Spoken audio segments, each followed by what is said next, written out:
So optimizing training load is the first thing, which is really important to you, or really important for me, because you guys are the coaches who are setting the training load. So it really would be great to have a collaboration between physios and coaches, or for you guys to have this information so that you can optimize the training load you're prescribing for your athlete. And then to optimize recovery, so things like sleep and nutrition are really important. We'll talk about those in detail. And then things looking at the general characteristics, so looking at things like strength training in an effort to prevent injuries. Okay, so what is training load? I'm going to probably say this word an awful lot over the next while, so I apologise in advance. Training load is the cumulative amount of stress placed on an athlete over multiple training sessions and competitions over a given period of time. Okay, so it's stress placed on the body in an effort to disrupt homeostasis to eventually improve performance. So it's training, essentially. We can break that down into load per session, and then load per week, load per cycle. So if you have a 3 to 4 week cycle, does anyone know much about acute chronic loads? Okay, cool. I had loads of slides and those are glad I took it out. It's really complicated. I use it a lot in hockey because we have GPS data on everybody, and you can break down how much total distance they've done this week, how much high-speed running they've done this week, and compare week 1 over the last 4 weeks. It is a predictor of injury, but it's quite difficult to quantify in sprinters, so that's totally fine. What I do want to draw your attention to is the external load versus internal load. So external load is essentially what you prescribe as a coach. So the total distance, the intensity they're running at, the rest, all those kind of things. So it's easy to determine on paper. The internal loads is then how an athlete within your group responds to that training load. So you prescribing whatever it is, 6 150s for the entire group, some athletes will find that quite easy, and other athletes will find that a really tough session to recover from. So this is where knowing your athlete comes into it quite a bit.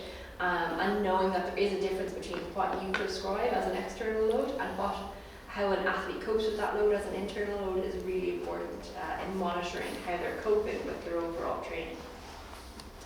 So this is just a quick slide on how you can measure external load. So easy to measure external load in terms of distance covered, high speed running covered, how many jumps they've done in a plyometric session, how heavy the weight is that they've lifted. It's a little bit more difficult to measure internal load.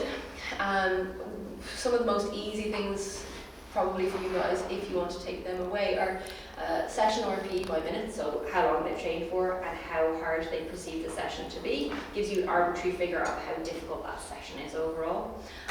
Or something like a questionnaire, so recovery, stress, or well-being questionnaires. Athletes who are institute carded have a Kitman app where they'll fill out every morning in terms of how recovered they feel, how well they slept, mood, loads of these like really, really basic, simple questions, but we can do it in about 2 minutes. And it will track it over time as to see, you're maintaining a neutral level, I suppose, or you're actually really tired this week, or actually you're maybe not pushing yourself as much this week, you're always recovered. And it's trying to use things like that to find a balance between what you're asking them to do and how they're coping with it.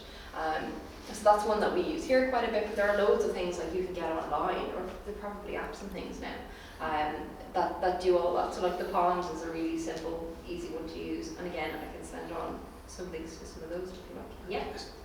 Do you find multiplying by the minutes useful for sprinters? I don't like no. that for sprinters. So I've actually I just use RP. yeah. And that's perfect, because like when I started writing this, I actually tried to write a spreadsheet that we could use for sprinters. Yeah. Because what I found is, and I'll talk about it in a few minutes when we talk about it, if you look at absolute intensity versus relative intensity, if you take rest into consideration, there are so many factors, and then again it comes down to athletes are different. So for me, I quite liked really hard lactic sessions. I hate 30-meter sprints because I found that really difficult. Whereas most of the sprinters that I would have trained with would go, well, that's great, we'll do 30 meters, and we're great at that. Hate doing 6-200s.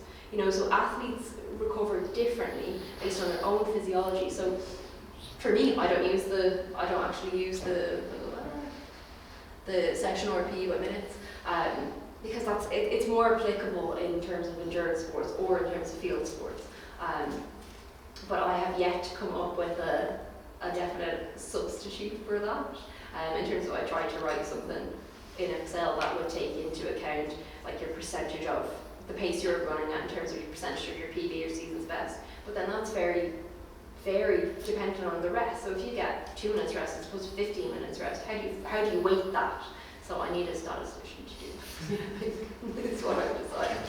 But like something as simple as using RPE would be perfect. You know, like how hard did you find that session? Simple. And one of the things I'll say to you guys in a minute when I talk, after I talk through this complicated slide, is that I would just encourage all athletes to have a training diary, write down what they do and write down an RP, and if there's any comments like I was a bit tight at the start or I was a bit sore afterwards or I felt very tired going into it. Things like that are invaluable to be able to look back and go, actually I'm not tolerating that training load as well as I thought I did. Does that make sense? Yeah, I think it's a good support you have that back as well. Yeah, exactly. And I was talking to Stuart about this before he came in. When I was training, I'd have been probably a terrible communicator, to be fair to poor John. Because anytime he asked me how I was, I was like, I'm fine, ready for the session. Yeah, I'm great. When actually I should have been like, oh, actually I'm a bit tight. For me, I found that I was just being a complainer if I did that. But actually, in hindsight, I would have been an awful lot better to be like, actually I shouldn't be doing that session today. I need to pull back. I feel a bit tired. Whereas I felt that was like me almost conceding that I couldn't do it or something. So it's important for you to know the athletes who are like that versus the athletes who are like, oh, I'm very tired all the time and I don't want to do anything. So you will know yourself which type of athlete you're dealing with at a given point in time. So that's really useful information. Like again, RPE is a subjective scale. If someone is rating every session really high, you're going, well, was it? So you just have to, I suppose, teach them how to use it properly. Makes sense. I'm going to try and talk you through this because actually it kind of